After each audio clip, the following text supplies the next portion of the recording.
बिस्मिल्लाहिर्रहमानिर्रहीम। अस्सलाम वालेकुम नाज़रीन, आप यूट्यूब चैनल देख रहे हैं। मैं इमरान खान हूँ। सबसे पहले तो अहम खबर ये है कि पाकिस्तान तहरीक इंसाफ ने शहबाज शरीफ का चैलेंज कबूल कर लिया। शहबाज शरीफ, जिसको इस वक्त पाकिस्तान का वज़ीर आज़म बनाकर रखा गया है, पाकिस्तान तहरीक इंसाफ ने कहा जी ठीक है, 2018 के इलेक्शन की आप तहकीकात करवाना चाहते हैं तो करवाएं, 2024 के इलेक्शन की भी तहकीकात करवाएं, और एक गैर जानिबदार तरीक़ेकार से ये होना चाहिए। वज़ीर आज़म की जानिब से 2018 के इंतखाबात की तहकीकात के चैलेंज पर रद्द-ए-अमल देते हुए तर्जमान पाकिस्तान तहरीक इंसाफ ने कहा कि हम शहबाज शरीफ का ये चैलेंज खुले दिल से कबूल करते हैं। इलेक्शन 2018 की गैर जानिबदाराना तहकीकात के लिए मुकम्मल तौर पर तैयार है। तहकीकात सिर्फ 2018 नहीं बल्कि 2024 के इंतखाबात की भी होनी चाहिए। 2014, 18 और 24 इन तमाम इंतखाबात का जामे जायजा लिया जाए। ये 14 में नहीं, 13 में हुए थे। दूध का दूध और पानी का पानी हो जाएगा। 2014 में सिर्फ 4 हल्के खोलने का मुतालबा किया था। 4 हल्के खुलने पर संगीन बेज़ाब्तियां सामने आई थीं। उस वक्त की हुकूमत ने वसी तहकीकात से गुरेज किया था। 2018 के बाद इमरान खान ने हर हल्का खोलने की पेशकश खुद से की थी। अपोजिशन जिस हल्के की निशानदेही करती, पीटीआई हुकूमत उसे खोलने के लिए तैयार थी। 2024 के इंतखाबात में इंतखाबी शफाफियत पर संगीन सवालात उठे हैं। सियासी इंतकाम और उम्मीदवारों को जेलों में डालने के वाकयात सामने आए। ये तो बड़ा जुल्म है। एक एक पाकिस्तानी जानता है जो कुछ किया गया 2024 के इंतखाबात में। वो कुछ बार बार बताने की ज़रूरत नहीं है। बहुत सारे अब जो उम्मीदवार हैं पाकिस्तान तहरीक इंसाफ के, वो चैलेंज करना शुरू हो गए कि जनाब सबसे पहले मेरा हल्का खोल दें, 2018 का भी खोल दें और 2024 का भी खोल दें। वो जो सियालकोट से डार फैमिली है, वो कहते हैं जी हमारा इलेक्शन खोलें, 2013 का भी, 18 का भी और 2024 का भी। हर कोई ये कहता है कि हल्का खोलें। मेरे ख्याल में जो सबसे बेहतर है वो नवाज शरीफ का हल्का खोल दे तो पूरे इलेक्शन का पोस्टमार्टम हो जाएगा।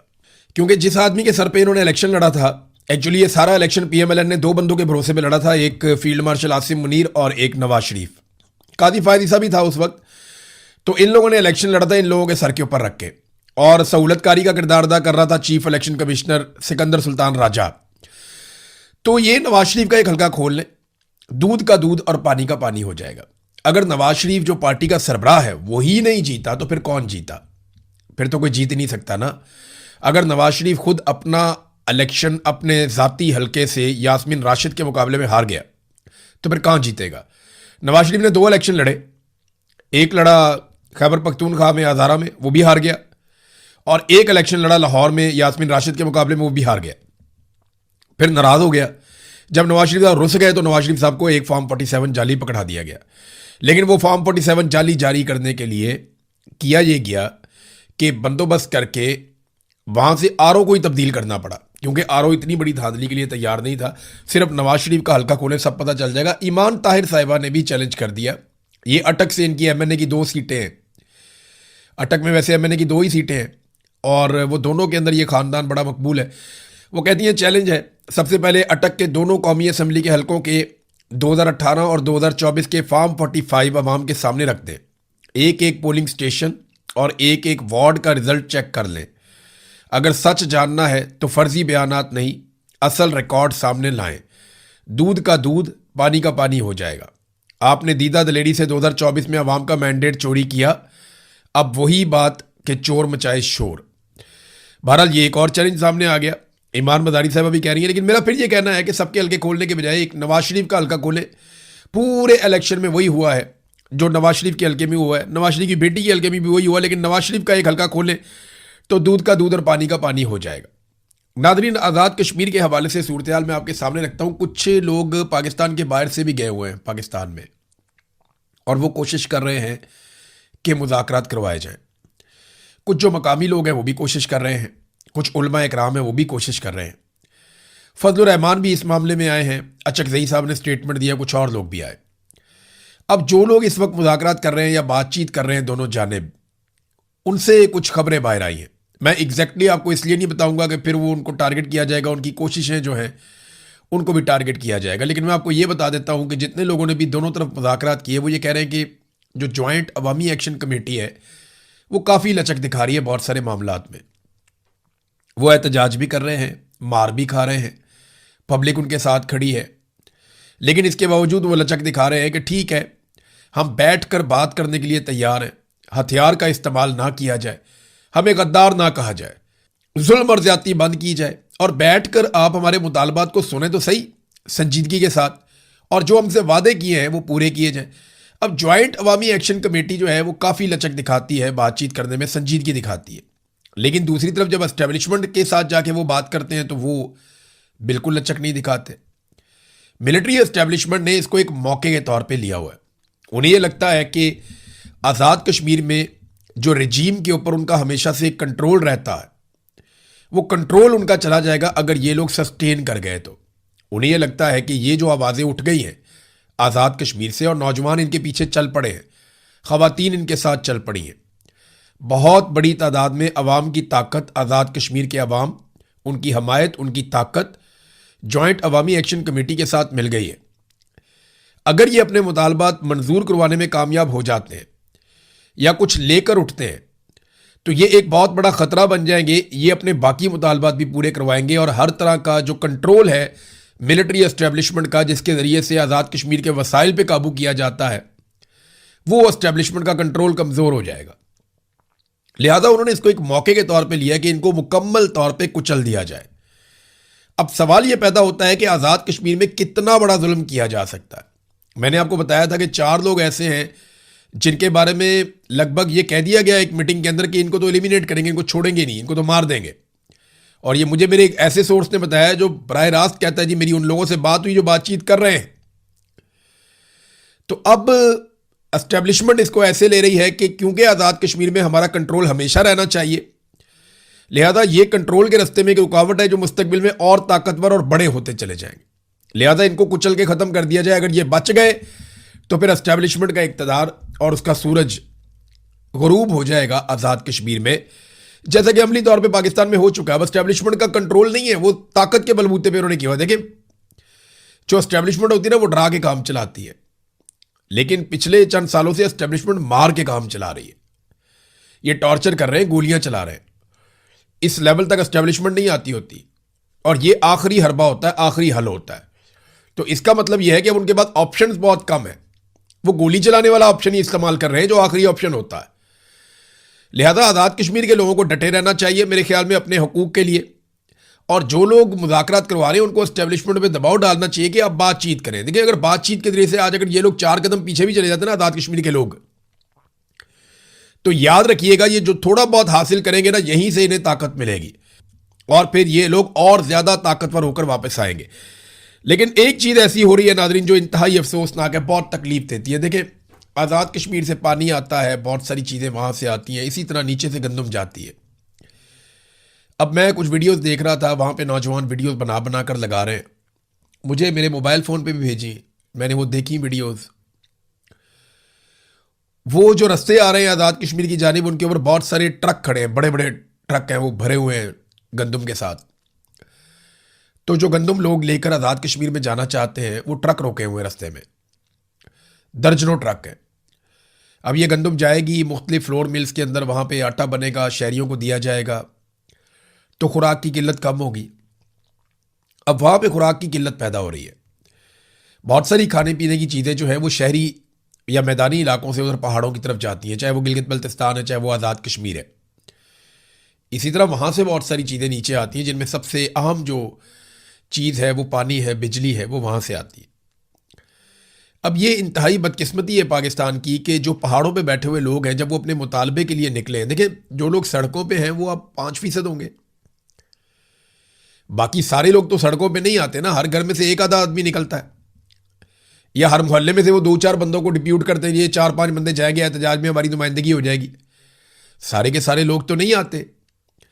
अब वो जो लोग जो अपने घरों के अंदर हैं, वो जो लोग वहाँ पे रहते हैं, जो बच्चे हैं, बड़े हैं, बुजुर्ग हैं, उनका क्या कसूर है कि उनको खाना पीना नहीं मिल रहा। तो गंदम के ट्रक रोके हुए बहुत अफसोसनाक बात है।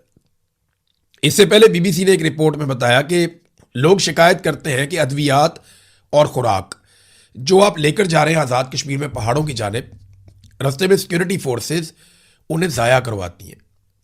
वो कहते हैं जी खुराक और अद्वियात ये 2 चीज़ें आप ज़ाया कर दें, ये आप आज़ाद कश्मीर में नहीं ले जा सकते। ये कितने अफसोस की बात है, ये दुख की बात है। उनकी सप्लाई बंद नहीं करनी चाहिए थी। ये सप्लाई बंद करके इन्होंने वो किया कि इसका जवाब ये कभी नहीं दे पाएंगे, कल को ये कहे कि हमने तो नहीं बंद की थी, वो तो लोगों ने बंद कर दी थी, वो तो सिक्योरिटी का रीज़न था, ट्रक लूटे जा सकते, ये बहुत 100 कहानियां सुनाएंगे, लेकिन वहां पे इस तरह कुछ भी नहीं है। हमने नहीं देखा। वो पुरअमन लोग हैं, पुरअमन तरीके से अपना एहतजाज का हक इस्तेमाल कर रहे हैं। एक पेशेंट गोई की नाजरीन सुहेल अफरीदी ने, बड़ी अजीब पेशेंट गोई की है। अब कुछ कहा नहीं जा सकता, लेकिन वो ये कहते हैं कि मैं पेशेंट गोई करता हूं कि अगला बजट शहबाज हुकूमत पेश नहीं करेगी। यानी उन्हें लगता है कि शहबाज शरीफ की हुकूमत अगले साल नहीं होगी, वो हुकूमत ख़त्म हो जाएगी। अब पता नहीं सुहेल अफरीदी की हुकूमत अगले साल होगी या नहीं होगी। बहुत बड़ी बड़ी बातें जो हैं वो अली अमीन गंडापुर भी करते थे, लेकिन गंडापुर को जब भी मौका मिला उन्होंने मौका ज़ाया कर दिया। उन्होंने अपना एक इमेज बनाया हुआ था, एक बहुत ताकतवर और बहादुर आदमी वाला, लेकिन जब कभी गोली खाने का मौका आया या सामना करने का मौका आया तो अली अमीन गंडापुर साहब ने अनफॉर्चुनेटली जो अपने मुंह से कहा कि पहली गोली मैं खाऊंगा, वो वहाँ से चले गए लोगों को छोड़ के, और लोगों ने गोलियां खाई। अब सुहेल अफरीदी साहब ये पेशगोई तो कर रहे हैं, लेकिन क्या पता सुहेल अफरीदी साहब की अपनी हुकूमत तब तक मौजूद हो या ना हो, क्योंकि शहबाज शरीफ जो है ना, ये फील्ड मार्शल आसिम मुनीर की इंश्योरेंस पॉलिसी है। फील्ड मार्शल को इतना वफादार वजीर आजम नहीं मिलेगा, इतना अच्छा अर्दली उसे कभी नहीं मिलेगा फील्ड मार्शल को। और जो फील्ड मार्शल है वो शहबाज शरीफ की और इस पूरे सिस्टम की एक इंश्योरेंस पॉलिसी है कि इन्हें भी ऐसा आदमी नहीं मिलेगा कि जो एक सबसे मकबूल पॉलिटिकल लीडर को जेल के अंदर रख के पूरी पार्टी को मारता चला जाए, मारता चला जाए, मारता चला जाए। तो ये एक दूसरे की इंश्योरेंस पॉलिसी है। अगर तो सुहेल अफरीदी के पास ऐसा कोई आइडिया है कि ये आपस में लड़ने वाले हैं, या ऐसा कुछ है कि इनका खात्मा होने वाला है, तो फिर तो वो पेशगोई कर सकते हैं, वरना मुझे नहीं लगता। या हो सकता है सुहेल अफरीदी के पास कोई ऐसा आइडिया हो कि बहुत बड़ी एहतजाजी तहरीक वो खड़ी करने जा रहे हो, मुमकिन है, लेकिन अभी कुछ कह नहीं सकते। नाज़रीन, पाकिस्तान तहरीक इंसाफ ने एक अच्छा काम तो किया बलूचिस्तान में। मारंग बलोच साहिबा की मर्जी के खिलाफ जो वकील उनके वकील के तौर पे सामने आया था, जिसे सरकार और एस्टेब्लिशमेंट लेकर आई थी, उसका नाम है इकबाल शाह एडवोकेट। ये पाकिस्तान तहरीक इंसाफ का लॉयर्स विंग का सदर था बलूचिस्तान का पहले। तो तहरीक इंसाफ ने इसे डिसोन कर दिया है, बाकायदा इस पर स्टेटमेंट जारी किया। इलेक्ट्रॉनिक और प्रिंट और सोशल मीडिया एक्टिविस्ट को इतला दी जाती है कि इकबाल शाह एडवोकेट को पीटीआई से फारिग कर दिया गया है, लिहाजा इसके नाम के साथ पीटीआई का नाम ना लिखा जाए। पीटीआई के ओहदेदारान, मेंबरान, कारकुनान और सोशल मीडिया ग्रुप्स के एडमिन इकबाल शाह एडवोकेट को तमाम ग्रुप से फौरी तौर पे रिमूव करें। यानी जिस जिस जगह पे ये मौजूद है, किसी व्हाट्सएप ग्रुप में, किसी और जगह पे, जहां जहां ये शामिल होता है पाकिस्तान तहरीक इंसाफ के फैसलों में और दीगर चीज़ों में, इस आदमी को फ़ौरन निकाला जाए। क्योंकि इमरान खान साहब ने मारंग बलोच और बलूचिस्तान के अवाम के हुकूक के साथ खड़े होने का कहा था, और जब उन पर मुश्किल वक्त आया तो किसी और वकील ने अपने आप को पेश नहीं किया, ये इस वकील ने अपने आप को पेश किया। लिहाजा पाकिस्तान तहरीक इंसाफ ने इसे डिसोन कर दिया, इसको बाहर निकाल दिया। नाजरीन, आलमी मंडी में तेल जो है वो अब टके टोकरी हो गया है। लगातार उसकी कीमतें नीचे आ रही हैं, लेकिन अवाम को उसका बेनिफिट नहीं मिल रहा। नाजरीन, इस वक्त जो तेल की कीमतें हैं वो जंग शुरू होने से पहले जो तेल की कीमतें थी उससे भी नीचे आ गई। यानी आप यहां से अंदाजा करें कि कितना बड़ा एक डेंट पड़ा है तेल की कीमतों को। यानी जब जंग शुरू हुई थी उस वक्त जो तेल की कीमतें थी उससे भी नीचे आ गई। लेकिन पूरी दुनिया में तेल की कीमतें ऐसे नहीं बढ़ाई गई जैसे पाकिस्तान में बढ़ाई गई। ना अमेरिका में, ना ईरान में, ना गल्फ में, ना हमारे हमसाए ममालिक में, ना इंडिया ने, ना बांग्लादेश ने, ना श्रीलंका ने, किसी ने ऐसा नहीं किया जो पाकिस्तानी अवाम के साथ शहबाज शरीफ ने और आसिम मुनीर साहब ने किया तेल की कीमतों में। अब जब पूरी दुनिया में तेल की कीमतें कम हो रही हैं तो ये पाकिस्तान में तेल की कीमतें कम करने की बजाय बहुत थोड़ा सा जो है वो इन्होंने चेंज किया है। यानी जितने बड़े पैमाने पे इन्होंने तेल की कीमतें बढ़ा दी थी, इमरान खान के दौर में 150 रुपये लीटर था, आलमी मंडी में उस वक्त $100 से भी ऊपर प्राइस थी, तो आज ये $73 के करीब पहुंच गई है। यानी इतनी कम कीमत हो गई है आलमी मंडी में, तो ये इमरान खान के दौर को टच नहीं कर पा रहे, बल्कि अभी भी उससे दुगने पे खड़े। ये आलमी जरीदे ब्लूमबर्ग की रिपोर्ट के मुताबिक तेल की कीमत लगातार गिरती चली जा रही है, और जितनी भी आपको रिपोर्ट्स आ रही हैं हर जगह पे तेल की कीमत नीचे जा रही है। तमाम ममालिक रिलीफ दे रहे हैं, लेकिन पाकिस्तान के अंदर किसी किस्म का कोई रिलीफ नहीं है, क्योंकि पाकिस्तान के हुक्मरान जो हैं, फील्ड मार्शल आसिम मुनीर या शहबाज शरीफ, वो ये समझते हैं कि लोगों की जेबों से पैसा निकलवाने का ये एक बेहतरीन जरिया है कि आप तेल के ऊपर लेवी लगाएं, आप इजाफी टैक्सेस लगाएं, आप आईपीपीज की जो कैपेसिटी पेमेंट्स हैं उनकी मद के अंदर बहुत ज़्यादा पैसा कौम से वसूल करें, बिजली का यूनिट 4 गुना महंगा कर दें, गैस का यूनिट 10 गुना महंगा कर दें। ये इन्होंने पाकिस्तानियों के साथ एग्जैक्टली किया है। इसीलिए तो सारी गैर मुल्की कंपनियां पाकिस्तान छोड़ छोड़ कर जा रही हैं। लोग अपना सरमाया पाकिस्तान से निकाल कर भाग रहे हैं और कोई और सरमाया लाने के लिए तैयार नहीं है, क्योंकि पाकिस्तान में इंसाफ ही नहीं है, निज़ाम कानून है ही नहीं, अदलिया आपको इंसाफ देती नहीं है। नादरीन, अब आखिर में एक खबर आई है अमेरिका से। अमेरिकी सेनेट ने डोनाल्ड ट्रंप के हाथ बांध दिए।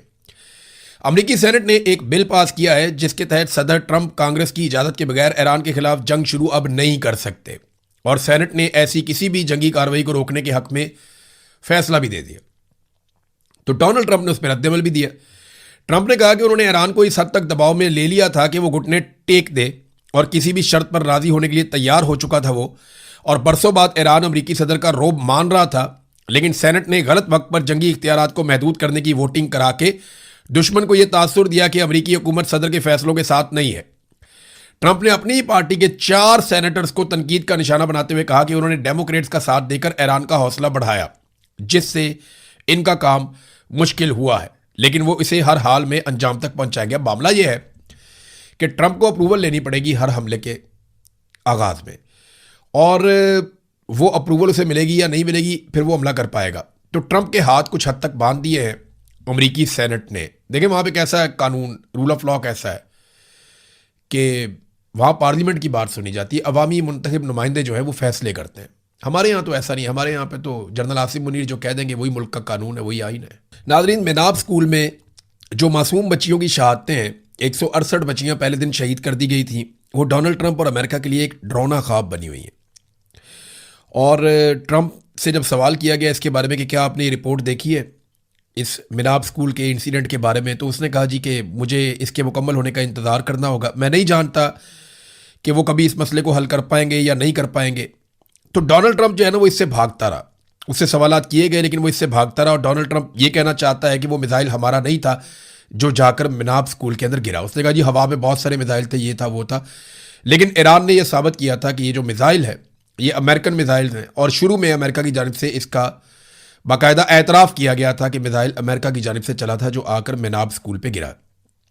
अब ये एक बहुत बड़ा जंगी जुर्म है, यहाँ पे डोनाल्ड ट्रंप को जो है वो जवाब आज नहीं तो कल देना तो पड़ेगा। अब तक के लिए